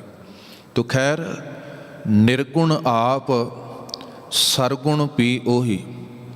ਵਾਹਿਗੁਰੂ ਨਿਰਗੁਣ ਦਾ ਇੱਥੇ ਅਰਥ ਹੈ ਮਾਇਆ ਦੇ ਗੁਣਾਂ ਤੋਂ ਰਹਿਤ। ਇਹਦਾ ਅਰਥ ਇਹ ਨਹੀਂ ਵੀ ਜਿਹਦੇ 'ਚ ਕੋਈ ਗੁਣ ਨਹੀਂ, ਮਾਲਕ ਵਿੱਚ ਸਾਰੇ ਗੁਣ ਨੇ, ਪਰ ਨਿਰਗੁਣ ਦਾ ਅਰਥ ਹੈ ਮਾਇਆ ਦੇ ਪ੍ਰਭਾਵ ਤੋਂ ਰਹਿਤ। ਜਿਵੇਂ ਵਾਸ਼ਨਾਵਾਂ, ਵਿਕਾਰ ਤਨ ਤੋਂ ਤੁਰ ਕੇ ਮਨ ਤੱਕ ਜਾ ਸਕਦੇ ਨੇ, ਆਤਮਾ ਕਦੇ ਵਿਕਾਰੀ ਨਹੀਂ ਹੁੰਦੀ। ਮਨ ਅਸ਼ਾਂਤ ਹੁੰਦਾ ਹੈ, ਆਤਮਾ ਕਦੇ ਅਸ਼ਾਂਤ ਨਹੀਂ ਹੁੰਦੀ। ਆਪਾਂ ਕਹੀ ਜਾ ਰਹੇ ਆਤਮਾ ਨੂੰ ਸ਼ਾਂਤੀ ਮਿਲੇ, ਆਤਮਾ ਨੂੰ, ਆਤਮਾ ਤੇ ਸ਼ਾਂਤ ਹੋਈ ਨਹੀਂ ਕਦੇ। ਮਨ ਦੀ ਸ਼ਾਂਤੀ ਚਾਹੀਦੀ ਹੈ। ਆਤਮਾ ਤੇ ਸਦਾ ਉਹਦਾ ਸਰੂਪ ਹੈ। ਇਹ ਚੀਜ਼ਾਂ ਤਨ ਮਨ ਤੱਕ ਜਾਂਦੀਆਂ ਨੇ, ਵਿਕਾਰ, ਔਗਣ, ਬੁਰਾਈਆਂ। ਆਤਮਾ 'ਚ ਕੋਈ ਵਿਤਕਰਾ ਨਹੀਂ ਹੈ, ਮਨ 'ਚ ਹੋ ਸਕਦਾ ਹੈ। ਜਿੰਨੇ ਆਪਾਂ ਬੈਠੇ, ਸਾਡੀ ਆਤਮਾ 'ਚ ਥੋੜ੍ਹਾ ਕੋਈ ਵਿਤਕਰਾ। ਸਭ ਮੈਂ ਜੋਤ, ਜੋਤ ਹੈ ਸੋਏ, ਤਿਸ ਦੈ ਚਾਨਣ, ਸਭ ਮੈਂ ਚਾਨਣ ਹੋਏ। ਸਰੀਰਾਂ 'ਚ ਜ਼ਰੂਰ ਫਰਕ ਹੋਏਗਾ, ਸੁਭਾਅ 'ਚ ਫਰਕ ਹੋਏਗਾ, ਰੂਪ ਰੰਗ 'ਚ ਫਰਕ ਹੋਏਗਾ। ਸੋ ਆਤਮਾ ਕਦੇ ਅਸ਼ਾਂਤ ਨਹੀਂ ਹੈ। ਤੋ ਮੇਰੇ ਸਾਹਿਬ ਜੀ ਬਖਸ਼ਿਸ਼ ਕਰਦੇ ਨੇ, ਨਿਰਗੁਣ ਉਹ ਅਦ੍ਰਿਸ਼ ਸੱਤਾ ਵਾਹਿਗੁਰੂ ਕਾਲ ਪੁਰਖ ਤੇਰੀ, ਜਿਹੜੀ ਬੜੀ ਨਿਰਲੇਪ ਹੈ। ਤੇ ਸਰਗੁਣ ਜਿੱਥੇ ਮਾਇਆ ਹੈ, ਜਿੱਥੇ ਦਿਸਦਾ ਹੈ। ਤੋ ਨਿਰਗੁਣ ਆਪ, ਸਰਗੁਣ ਵੀ ਉਹੀ। ਕਲਾ ਧਾਰ ਜਿਨ ਸਗਲੀ ਮੋਹੀ, ਜਿਸ ਦੀ ਕਲਾ ਦੇ ਨਾਲ ਸਾਰੀ ਸ੍ਰਿਸ਼ਟੀ ਮੋਹੀ ਹੋਈ ਹੈ। ਜਿਹਦੀ ਕਲਾ ਸੱਤਾ ਵਿੱਚ ਸਭ ਕੁਝ ਪਰੋਤੇ ਹੈ, ਨਿਰਗੁਣ ਵੀ ਸਰਗੁਣ ਵੀ। ਆਪਣੇ ਚਰਿਤ ਪ੍ਰਭ ਆਪ ਬਣਾਏ। ਚਰਿਤ ਦਾ ਅਰਥ ਹੈ ਚਲਿੱਤਰ, ਕੌਤਕ। ਮਾਲਕ ਵਾਹਿਗੁਰੂ ਦੇ ਬਣਾਏ ਕੌਤਕ ਨੇ। ਹਾਂ, ਮੰਨ ਸਕਦੇ ਹਾਂ, ਸਮਝ ਨਹੀਂ ਸਕਦੇ ਆਪਾਂ। ਰੱਬ ਦੀ ਏਡੀ ਵੱਡੀ ਖੇਡ ਹੈ, ਇਹਦੀ ਸਾਰੀ ਸਮਝ ਨਹੀਂ ਕਿਸੇ ਨੂੰ ਆਈ, ਅੱਜ ਤੱਕ ਨਹੀਂ ਆਈ। ਹਾਂ, ਸਤਿਗੁਰਾਂ ਨੇ ਵੀ ਕਿਹਾ ਠੀਕ ਹੈ, ਤਮਾਸ਼ਾ ਹੈ ਵਾਹਿਗੁਰੂ ਤੇਰਾ, ਤੇ ਸਾਨੂੰ ਇੰਨਾ ਕੁ ਅਨੁਭਵ ਹੋ ਜਾਏ ਵੀ ਇਹ ਖੇਡ ਹੈ ਬਸ, ਇਹ ਵੀ ਬੜੀ ਵੱਡੀ ਪ੍ਰਾਪਤੀ ਹੈ। ਖੇਡ ਨੂੰ ਖੇਡ ਜਾਣ ਲਈਏ, ਜਿਹਨੂੰ ਸਾਹਿਬ ਕਹਿੰਦੇ ਮੈਂ ਹੂੰ ਪਰਮ ਪੁਰਖ ਕੋ ਦਾਸ਼ਾ, ਦੇਖਣ ਆਇਓ ਜਗ ਤਮਾਸ਼ਾ। ਜਾਂ ਜਿਹਨੂੰ ਬਾਣੀ ਕਹਿੰਦੀ ਇਹ ਜੋ ਦੁਨੀਆ ਸਿਹਰ ਮੇਲਾ, ਦਸਤਗਿਰੀ ਨਾ ਹੈ। ਇਹ ਖੇਡ ਹੈ ਇੱਕ, ਆਵਣ ਜਾਣ ਖੇਲ ਬਣਾਇਆ, ਆਗਿਆਕਾਰੀ ਕੀਨੀ ਮਾਇਆ। ਇਹ ਖੇਡ ਹੈ ਇੱਕ ਬੜੇ ਵਿਆਪਕ ਰੂਪ ਅੰਦਰ। ਪਰਮਾਤਮਾ ਦਾ ਸਟੇਡੀਅਮ ਬਹੁਤ ਵੱਡਾ ਹੈ, ਪਤਾ ਨਹੀਂ ਕਿੰਨੇ ਖੰਡ ਬ੍ਰਹਮੰਡ ਨੇ। ਤੇ ਕੋਈ ਸੱਜਣ, ਮੈਂ ਗਿਆ ਕਿਸੇ ਨਾਲ ਘੁੰਮਣ, ਕਹਿੰਦੇ ਭਾਈ ਸਾਹਿਬ ਵੀਡੀਓ ਬਣਾ। ਮੈਂ ਕਿਹਾ ਰੱਬ ਦੀ ਵੀਡੀਓ ਬੜੀ ਵੱਡੀ ਹੈ, ਇਹਨੂੰ ਹੀ ਵੇਖ ਲਈਏ। ਪਰਮਾਤਮਾ ਦੀ ਕਿੱਡੀ ਸੋਹਣੀ ਵੀਡੀਓ ਹੈ, ਕਿੱਡੇ ਚੱਲ ਚਲਿੱਤਰ ਕੌਤਕ ਨੇ। ਆ ਸਾਡੀਆਂ ਤੇ ਛੋਟੀਆਂ ਛੋਟੀਆਂ ਗੱਲਾਂ ਨੇ। ਤੋ ਗੁਰਦੇਵ ਕਹਿੰਦੇ ਖੇਡ ਹੈ ਵਿਆਪਕ ਰੂਪ ਅੰਦਰ, ਉਹਦਾ ਰੰਗ ਮੰਚ ਬਹੁਤ ਵੱਡਾ ਹੈ। ਬੜੇ ਵੱਡੇ ਵੱਡੇ ਕਲਾਕਾਰ ਇੱਥੇ ਆਏ ਨੇ, ਬਾਣੀ ਨੇ ਉਦਾਹਰਨਾਂ ਵੀ ਉਹਨਾਂ ਦੀਆਂ ਦਿੱਤੀਆਂ ਨੇ ਸਾਨੂੰ ਸਮਝਾਉਣ ਵਾਸਤੇ। ਤੋ ਆਪਣੇ ਚਰਤ ਪ੍ਰਭ ਆਪ ਬਣਾਏ, ਆਪਣੀ ਕੀਮਤ ਆਪੇ ਪਾਏ। ਵਾਹਿਗੁਰੂ ਆਪਣੀ ਕੀਮਤ ਆਪ ਜਾਣਦਾ, ਬਸ ਉਹ ਆਪਣੇ ਆਪ ਨੂੰ ਆਪ ਹੀ ਜਾਣਦਾ। ਬਸ ਸਤਿਗੁਰ ਕਹਿੰਦੇ ਠੀਕ ਹੈ, ਰੱਬ ਦੇ ਪਿਆਰੇ ਤੁਰੇ ਜਿਹੜੇ ਉਹਦੇ ਵੱਲ, ਤੇ ਜਦੋਂ ਉਹਦੇ 'ਚ ਭੇਦ ਹੋ ਗਏ ਫਿਰ ਮੁੜ ਨਹੀਂ ਸਕੇ। ਦੁਨੀਆ ਨੂੰ ਦੱਸ ਦਿੰਦੇ ਵੀ ਲੋਕੋ ਰੱਬ ਐਸਾ ਹੈ, ਅਭੇਦ ਹੋ ਗਏ, ਇੱਕਮਿਕ ਹੋ ਗਏ ਉਹਦੇ ਅੰਦਰ। ਹਰ ਬਿਨ ਦੂਜਾ ਨਾ ਹੀ ਕੋਏ, ਸਰਬ ਨਿਰੰਤਰ ਏਕੋ ਸੋਏ। ਗੁਰਦੇਵ ਕਹਿੰਦੇ ਗੱਲ ਪੱਕੀ ਤੌਰ 'ਤੇ ਅਸੀਂ ਜਾਣ ਲਈਏ, ਰੱਬ ਦੋ ਨਹੀਂ ਹੈ, ਦੋ ਸੰਸਾਰ ਹੁੰਦਾ ਹੈ, ਪਰਮਾਤਮਾ ਦੋ ਨਹੀਂ ਹੈ। ਠੀਕ ਹੈ, ਉਹਦੇ ਨਾਮ ਕਿੰਨੇ ਹੋਣ, ਜਿਵੇਂ ਘਰ ਦਾ ਕੋਈ ਜੀ ਹੈ ਉਹਨੂੰ ਕੋਈ ਪਾਪਾ ਜੀ ਕਹਿੰਦਾ ਹੈ, ਕੋਈ ਭਰਾ ਜੀ ਕਹਿੰਦਾ ਹੈ, ਕੋਈ ਪਤੀ ਜੀ ਕਹਿੰਦਾ ਹੈ, ਕੋਈ ਉਹਨੂੰ ਪੁੱਤਰ ਕਹਿੰਦਾ ਹੈ, ਕੋਈ ਨੂੰ ਭਤੀਜਾ ਕਹਿੰਦਾ। ਬੰਦਾ ਇੱਕੋ ਹੀ ਹੈ, ਰਿਸ਼ਤੇ ਵੱਖ ਵੱਖ ਨੇ ਉਹਦੇ। ਪਰਮਾਤਮਾ ਇੱਕੋ ਹੀ ਹੈ, ਰਿਸ਼ਤੇ ਵੱਖ ਵੱਖ ਬਣਾਏ ਨੇ ਭਗਤਾਂ ਨੇ, ਕਿਸੇ ਨੇ ਕਿਸੇ ਰੂਪ ਦਾ, ਪਿਆਰ ਦਾ, ਕੋਈ ਸੇਵਾ ਦਾ, ਕੋਈ ਭਾਣੇ ਦਾ, ਕੋਈ ਕਿਸ ਰੂਪ ਦਾ। ਰਸਤੇ ਕਈ ਨੇ। ਆ ਚੰਡੀਗੜ੍ਹ ਸ਼ਹਿਰ ਹੈ, ਕਿੰਨੇ ਰਸਤੇ ਆਉਂਦੇ ਨੇ, ਜ਼ਰੂਰੀ ਥੋੜ੍ਹੀ ਇੱਕੋ ਰਸਤਾ ਆਏਗਾ ਇੱਧਰ, ਪਰ ਸ਼ਹਿਰ ਇੱਕੋ ਹੀ ਹੈ, ਰਸਤੇ ਅਨੇਕ ਨੇ। ਮਾਲਕ ਵਾਹਿਗੁਰੂ ਇੱਕੋ ਹੀ ਹੈ, ਠੀਕ ਹੈ, ਢੰਗ ਵੱਖੋ ਵੱਖ ਨੇ, ਕਈ ਸੌਖੇ ਨੇ, ਕਈ ਬੜੇ ਔਖੇ ਨੇ। ਭਾਈ ਗੁਰਦਾਸ ਜੀ ਕਹਿੰਦੇ ਗੁਰਮੁਖ ਗਾਡੀ ਰਾਹ ਚਲਾਇਆ। ਗੁਰੂ ਦਾ ਰਾਹ ਬੜਾ ਪੱਧਰ ਹੈ, ਨਾਲ ਗੁਰੂ ਤੁਰਦਾ, ਤਾਂ ਕਰਕੇ ਉਲਝਦਾ ਨਹੀਂ ਹੈ ਕੋਈ ਗੁਰਮਤ ਦੇ ਮਾਰਗ 'ਤੇ। ਤੋ ਖੈਰ ਮੇਰੇ ਸਾਹਿਬ ਬਖਸ਼ਿਸ਼ ਕਰਦੇ ਨੇ, ਪਰ ਇਹ ਗੱਲ ਪੱਕੀ ਹੈ, ਜਿੱਥੇ ਦੋ ਆ ਜਾਂਦੇ ਨੇ ਨਾ ਉਹ ਸੰਸਾਰੀ ਹੋ ਜਾਂਦਾ। ਤੇ ਮਾਲਕ ਵਾਹਿਗੁਰੂ ਇੱਕੋ ਹੀ ਹੈ, ਹਰ ਬਿਨ ਦੂਜਾ ਨਾ ਹੀ ਕੋਏ, ਸਰਬ ਨਿਰੰਤਰ ਏਕੋ ਸੋਏ।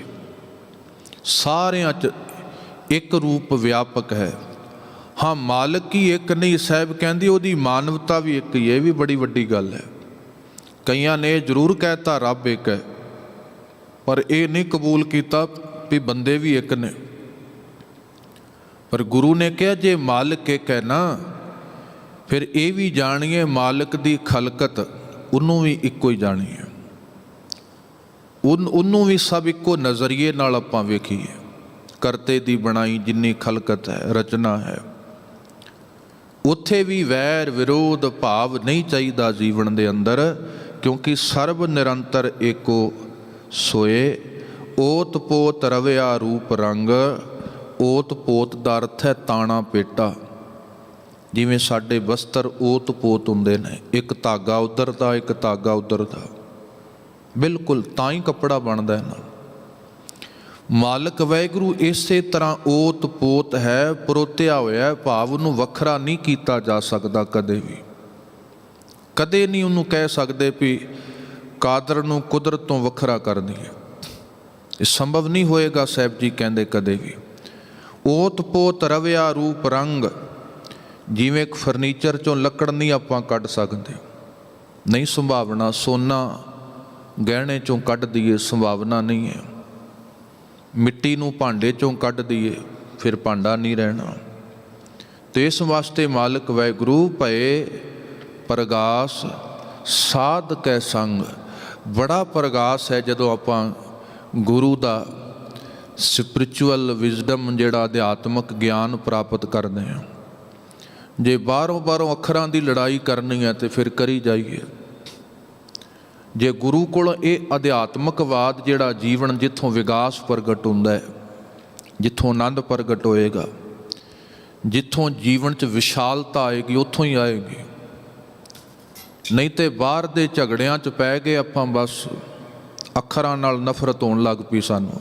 ਅੱਖਰ ਕੋਈ ਮਾੜੇ ਨਹੀਂ ਹੁੰਦੇ। ਸ਼ਬਦ ਨਾ ਰਾਮ ਮਾੜਾ, ਨਾ ਅੱਲਾ ਮਾੜਾ, ਨਾ ਕ੍ਰਿਸ਼ਨ ਮਾੜਾ। ਬਸ ਜਿਨ੍ਹਾਂ ਨੇ ਸਮਝ ਲਿਆ ਬਰੀਕ ਨੁਕਤਾ ਗੁਰੂ ਵਾਲਾ, ਫਿਰ ਮੁਬਾਰਕ ਹੈ ਸਭ ਕੁਝ।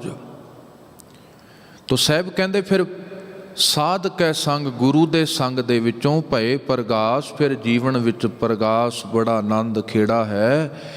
ਰਚ ਰਚਨਾ ਆਪਣੀ ਕਲ ਧਾਰੀ, ਅਨਕ ਬਾਰ ਨਾਨਕ ਬਲਿਹਾਰੀ।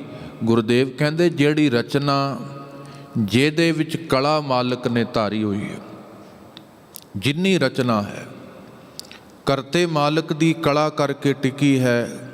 ਰਚ ਰਚਨਾ ਰਚਨਾ ਰਚ ਕੇ ਆਪਣੀ ਕਲ ਧਾਰੀ, ਆਪਣੀ ਕਲਾ ਰੱਖੀ, ਵਰਤ ਰਹੇ। ਬਾਣੀ ਇਸ ਤਰ੍ਹਾਂ ਨਹੀਂ ਮੰਨਦੀ ਵੀ ਉਹ ਬਣਾ ਕੇ ਕਿਸੇ ਵੱਖਰੇ ਥਾਂ ਤੇ ਬਹਿ ਗਏ। ਬਾਣੀ ਦਾ ਐਸਾ ਸਿਧਾਂਤ ਨਹੀਂ ਹੈ। ਬਾਣੀ ਦਾ ਵੀ ਸਿਧਾਂਤ ਨਹੀਂ ਵੀ ਪਰਮਾਤਮਾ ਨੇ ਬਸ 7 ਦਿਨ ਬਣਾਤਾ ਵਿਹਲਾ ਹੋ ਗਿਆ। ਨਹੀਂ, ਪਲ ਪਲ ਉਹਦੀ ਸਿਰਜਣਾ ਚੱਲ ਰਹੀ ਹੈ ਸਾਡੇ ਅੰਦਰ। ਇਹ ਨਹੀਂ ਵੀ ਬਸ ਜਨਮ ਹੋ ਗਿਆ ਸਿਰਜਣਾ ਹੋ ਗਈ। ਪਲ ਪਲ ਉਹਦੇ ਵਿਧਾਨ, ਉਹਦੇ ਹੁਕਮ ਦੇ ਅੰਦਰ ਸਾਰ ਸੰਭਾਲੈ, ਨਿਤ ਪ੍ਰਤਪਾਲੈ। ਉਹ ਤੇ ਗੁਰਦੇਵ ਕਹਿੰਦੇ ਸਦਾ ਹੀ ਪ੍ਰਤਪਾਲਨਾ ਕਰ ਰਹੇ ਹੋ। ਪ੍ਰੇਮ ਸਹਿਤ ਗਲ ਲਾਵੇ, ਉਹਦਾ ਸੁਭਾਅ ਹੈ। ਸੋ ਆਪਣੀ ਰਚਨਾ 'ਚ ਬੈਠ ਕੇ ਨਿਰੰਤਰ ਸਿਰਜ ਰਿਹਾ ਮਾਲਕ ਵਾਹਿਗੁਰੂ। ਸਾਡੇ 'ਚ ਬੈਠ ਕੇ ਸਿਰਜ ਰਿਹਾ ਸਾਨੂੰ ਨਿਰੰਤਰ। ਅਨਕ ਵਾਰ ਨਾਨਕ ਬਲਿਹਾਰੀ। ਅਨਕ ਵਾਰ, ਅਨੇਕਾਂ ਵਾਰ, ਇੱਕ ਵਾਰ ਨਹੀਂ। ਤੇ ਯਾਦ ਰੱਖੀਏ ਜਿੰਨੀ ਵਾਰ ਵਾਰਨੇ ਬਲਿਹਾਰਨੇ ਜਾਵਾਂਗੇ ਉਹਦਾ ਅੰਤ ਕੋਈ ਨਹੀਂ ਹੈ। ਤੇ ਜਿੰਨਾ ਕਹਿ ਲਿਆ ਜਾਏ ਉਨਾ ਹੀ ਥੋੜ੍ਹਾ ਹੈ, ਜਿੰਨਾ ਗਾ ਲਿਆ ਜਾਏ ਉਨਾ ਹੀ ਥੋੜ੍ਹਾ ਹੈ। ਹੇ ਬੇਅੰਤ ਮਾਲਕ ਵਾਹਿਗੁਰੂ ਕਾਲ ਪੁਰਖ, ਤੇਰਾ ਕਦੇ ਵੀ ਅੰਤ ਨਹੀਂ ਪਾਇਆ ਜਾ ਸਕਦਾ। ਤੋ ਗੁਰਦੇਵ ਨੇ ਬਖਸ਼ਿਸ਼ ਕੀਤੀ, ਜਿਹਵਾ ਏਕ ਮਾਲਕ ਵਾਹਿਗੁਰੂ ਕਾਲ ਪੁਰਖ। ਸਾਡੀ ਜ਼ੁਬਾਨ ਇੱਕ ਹੈ, ਤੇਰੀਆਂ ਵਡਿਆਈਆਂ ਬਹੁਤ ਅਨੇਕ ਨੇ ਤੇ ਅਸੀਂ ਮਿੱਤ ਵਾਲੇ ਅਨੇਕਤਾ ਨੂੰ ਮਾਣ ਸਕਦੇ ਹਾਂ ਉਹਦੀ ਨੂੰ, ਪਰ ਜਾਣ ਨਹੀਂ ਸਕਦੇ। ਅਭੇਦ ਹੋ ਸਕਦੇ ਉਹਦੇ 'ਚ ਗੁਣ ਗਾ ਗਾ ਕੇ। ਮੈਂ ਕਈ ਵਾਰ ਉਦਾਹਰਨ ਦਿੰਦਾ ਹੁੰਦਾ, ਪੰਛੀ ਆਕਾਸ਼ ਵਿੱਚ ਉਡਾਰੀ ਦਾ ਆਨੰਦ ਮਾਣ ਸਕਦਾ ਹੈ, ਪਰ ਅੰਤ ਨਹੀਂ ਪਾ ਸਕਦਾ ਕਦੇ ਵੀ। ਕੋਈ ਨਦੀ ਸਮੁੰਦਰ ਨੂੰ ਓਵਰਟੇਕ ਨਹੀਂ ਕਰ ਸਕਦੀ। ਠੀਕ ਹੈ, ਉਹਦੇ 'ਚ ਲੀਨ ਹੋ ਸਕਦੀ ਹੈ, ਉਹਦਾ ਰੂਪ ਹੋ ਸਕਦੀ ਹੈ। ਇਸੇ ਤਰ੍ਹਾਂ ਰੱਬ ਦੇ ਪਿਆਰੇ ਭਗਤ ਜਨ, ਗੁਰਮੁਖ ਜਨ ਗੁਣ ਗਾ ਗਾ ਕੇ ਅਭੇਦਤਾ ਜ਼ਰੂਰ ਜੀਵਨ 'ਚ ਪ੍ਰਾਪਤ ਕਰ ਲੈਂਦੇ ਨੇ, ਪਰ ਕਰਤੇ ਮਾਲਕ ਵਾਹਿਗੁਰੂ ਕਾਲ ਪੁਰਖ ਦਾ ਕਿਸੇ ਵੀ ਰੂਪ ਦੇ ਵਿੱਚ ਅੰਤ ਨਹੀਂ ਪਾਇਆ ਜਾ ਸਕਦਾ। ਨਾਨਕ ਕਾਗਦ ਲਖ ਮਣਾ, ਪੜ੍ਹ ਪੜ੍ਹ ਕੀਚੈ ਪਾਓ। ਮੱਸੂ ਤੋਟ ਨਾ ਆਵੀ, ਲੇਖਣ ਪਾਉਣ ਚਲਾਓ। ਭੀ ਤੇਰੀ ਕੀਮਤ ਨਾ ਪਵੈ, ਹੋਂ ਕੇਵੜ ਆਖਾਂ ਨਾਉ। ਗੁਰ ਕਿਰਪਾ ਕਰਨ, ਸਦੀਵੀ ਗੁਰ ਸ਼ਬਦ ਗੁਰੂ ਦੀ ਮੱਤ ਦੇ ਨਾਲ ਅਸੀਂ ਐਸੇ ਮਾਲਕ ਨੂੰ ਸਲਾਉਂਦੇ ਰਹੀਏ, ਜਿਹਦਾ ਸਦਕਾ ਆਨੰਦ ਵਿਕਾਸ ਪੂਰਨਤਾ ਸਾਡੇ ਜੀਵਨ ਵਿੱਚ ਬਣੀ ਰਹੇ। ਹੋਈਆਂ ਭੁੱਲਾਂ ਦੀ ਖਿਮਾ ਸ਼ਾਮ ਦੇ ਵਿਸ਼ੇਸ਼ ਦੀਵਾਨ ਨੇ ਜ਼ਰੂਰ ਪਹੁੰਚਣ ਦੀ ਕਿਰਪਾਲਤਾ ਕਰਨੀ। ਵਾਹਿਗੁਰੂ ਜੀ ਕਾ ਖਾਲਸਾ,